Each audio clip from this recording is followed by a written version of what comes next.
Hey everyone, welcome back to my channel. Dietitian Teresa here, registered dietitian and certified personal trainer. I love making videos for women, talking about all about women's health and fitness, and also just teaching you sustainable tips that can help you thrive in life and become your most strongest and nourished self throughout the process.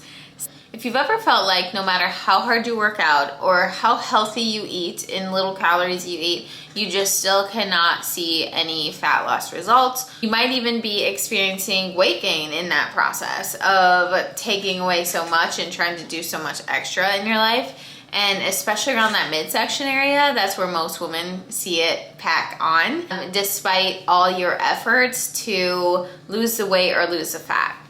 So in today's video, we will cover talking about how women, and you specifically, can naturally increase your metabolism. And I'll share some great strategies for you to help you rev up your metabolism, support that fat loss journey you may be on, and boost your overall energy so that you can feel strong, nourished, and confident and energized throughout the day. So let's hop on in today's video. We're gonna go into understanding metabolism and how do we define metabolism? So essentially your metabolism is the process by which your body converts what you eat and drink into energy. The more muscle you have on your body, the higher your metabolic rate is, meaning you'll burn more calories at rest. So over time, many women feel like their metabolism slow down over time as they age and can often get caught in the never-ending guilt cycle of, oh, I've been working out more than ever, I'm on this new diet, or I feel like I've barely been eating anything, but I still cannot lose the weight, or I still have this midsection that I am so self-conscious about. And that cycle always keeps continuing with the guilt of not being able to reach your goals. That body that you actually want and are striving for comes with a reverse approach to getting there. What many women don't understand, and it's okay, we only know what we know at the time that we're doing stuff in. So this is a learning process, and don't feel bad for not knowing this, but the decrease in your metabolism is not just because of age. It is because of everything leading up to that point where you are. So yes, your metabolic rate does naturally decrease as you age, but there's something you need to understand, that the habits of under eating, under fueling, skipping meals, and over exercising, plus chronic stress on your body, all take a toll on your metabolic health over time. So that's where we see that metabolic decline as we age, and your metabolism seems to slow down, where you can't do what you once did 5 years ago, 10 years ago. And so it's especially common for a woman to get stuck in the binge restrict cycle too, because of getting caught up in diet trends, or just going all in and getting to this point of, I'm gonna do it all on Monday, we're gonna fix it all this week, and then getting into that burnout phase, and it's a never-ending cycle. You feel the guilt, you feel the shame, and then you start all over again, something new, but it's never something but the approach to actually get the body and the feeling that you want, strong, nourished, energized, confident in your skin, feeling great in your clothing, having more lean muscle tissue, is, again, it's the reverse approach, where we need to fuel more, work out intentionally, and really take care of ourselves in that process.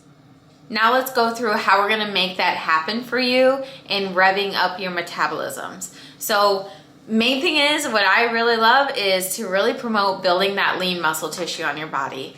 And what do we need for that muscle gain to happen? We need to be adding strength training into your weekly workout routine. One of the most effective ways to increase your metabolism is to build that lean muscle.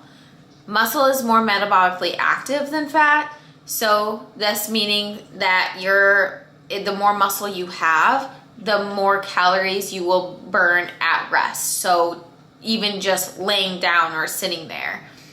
In that strength training routine, you want to incorporate compound exercises for maximum impact. What this means is compound movements like squats, deadlifts, and bench press.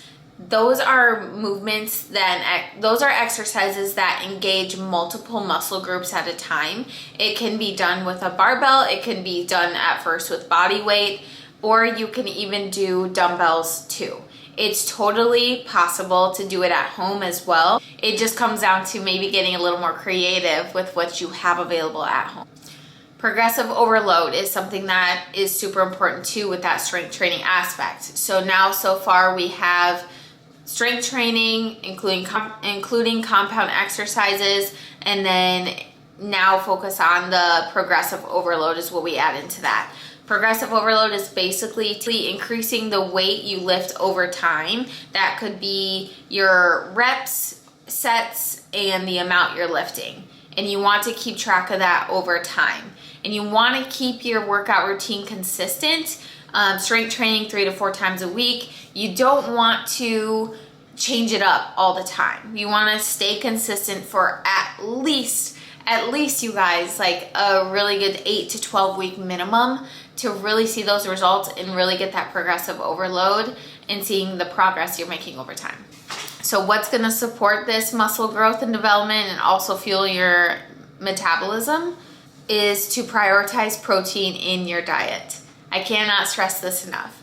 So protein is a key macronutrient for building muscle and increasing your metabolism because protein, for one, has a higher thermic effect in your body. So when you eat it, it actually takes more energy to burn protein.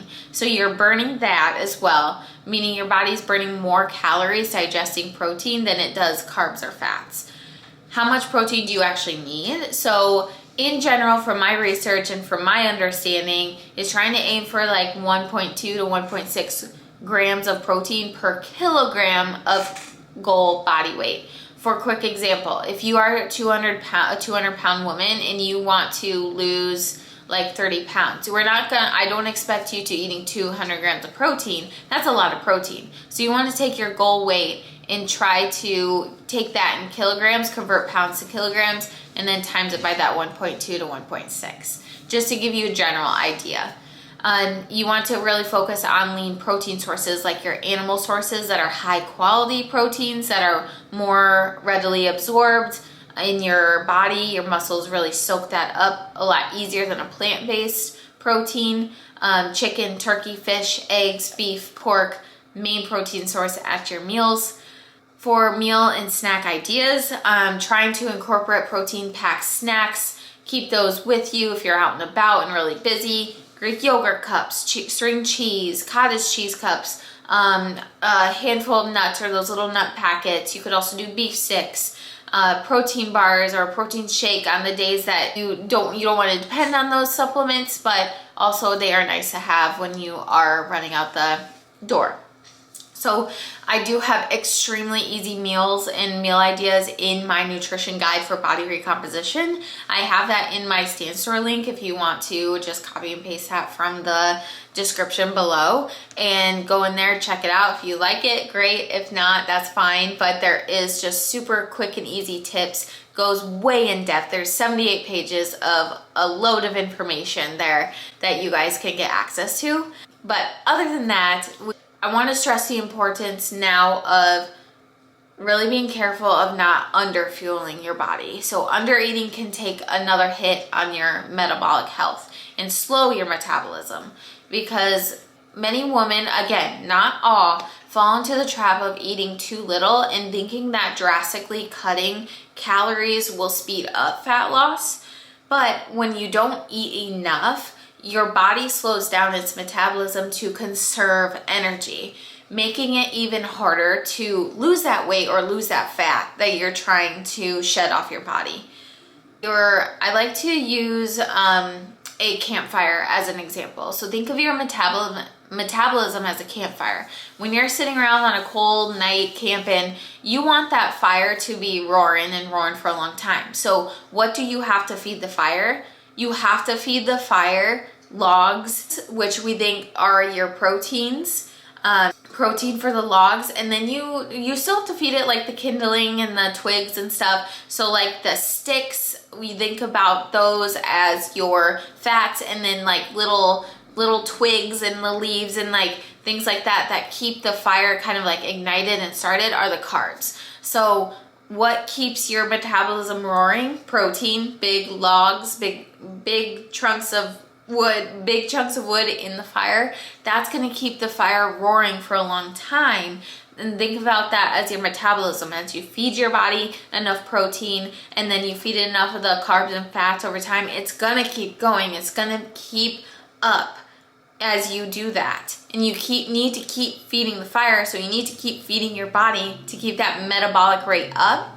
But then if we get to the point where we're just giving it a few twigs and a few dry leaves here and there, just a few carbs, and then we just let it go for a while, the fire's still going, but it's embers, it's low. So that means like in your body, your metabolism is low. It's not gonna be burning a lot just sitting there. So we want to fuel your metabolism, fuel your body like campfire. We want to keep it going for long so you can sit around there, enjoy it, have good conversation with people, just like you want to enjoy life in the process. That's what we do to really heal your metabolism, is by eating more and learning to enjoy the process as you go and not giving up life in between, and then building that muscle on top of it so that your metabolism is that roaring fire for longer periods of time. With that, the key is to eat in a slight caloric deficit for fat loss, but not so much that your metabolism slows down.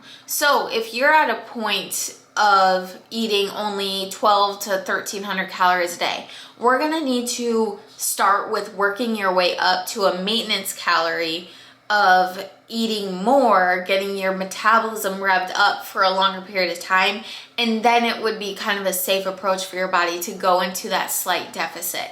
But if you've been eating at a maintenance for a while and you're adequately fueled coming into it, then okay, we could probably start with a slight deficit, usually around that 200 to 500 calorie mark. 500 calories is pretty extreme, but it's possible. I usually start smaller so that way you don't notice it as much, and then we just deal with hunger and things like that, cravings, as we go and adjust your daily eating as you go throughout the process.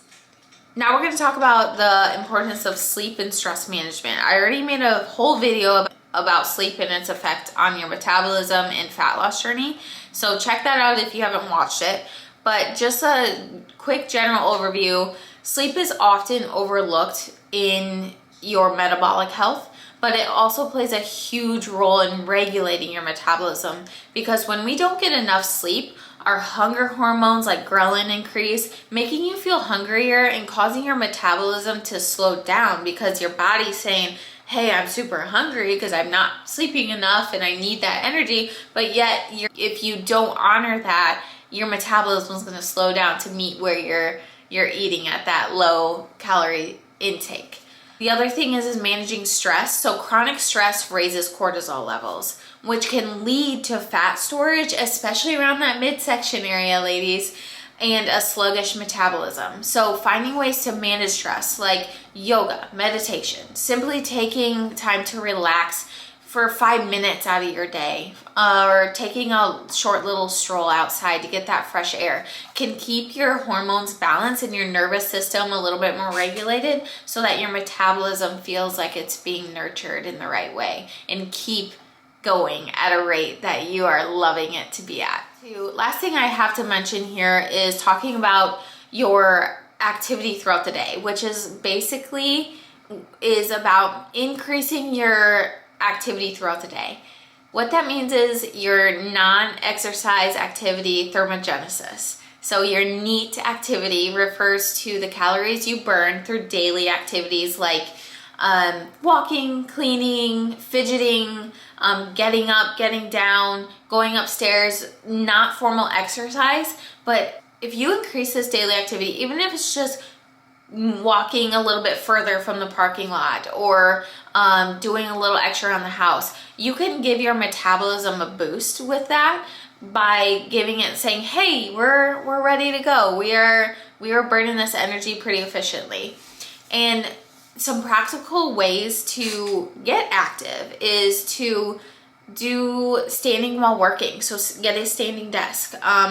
Take the stairs if you have elevators at work. Do short walk breaks. So if you have 2 to 5 minutes, even a few times a day, take that for yourself. Walk around the building. Do something. Small actions truly add up over time. You guys, even if it's just starting with, oh, twice a day, I'm going to take 1 lap around my building. That's it. That's it. Like, start small and you will continuously build from there. Summarize. So to recap on everything I talk about, to naturally boost your metabolism and reach your body recomposition goals, focus on building that lean muscle through strength training, prioritizing protein in your diet, avoiding that under eating, and then getting enough sleep, managing stress, and staying active throughout the day. These are all points that you can change yourself. You have the power to make a change in your life. It doesn't have to be all at once, but if there's one thing in this video that you can change, even tomorrow, do it for yourself. Please do it for yourself. But if you are ready to kickstart your metabolism and see those lasting changes in your body, start applying these tips. Seriously, even if it's tomorrow, start applying. Take one thing, just one thing out of this video. Start applying it to your life. If you want to drop a comment below, if you have any questions or share your own thoughts about your own metabolism boosting tips, feel free to do so. Of course, always take what you need from this video, leave what you don't, and don't forget to like it. And for more, subscribe if you want more women's health and fitness tips and tricks, and I will see you in the next video.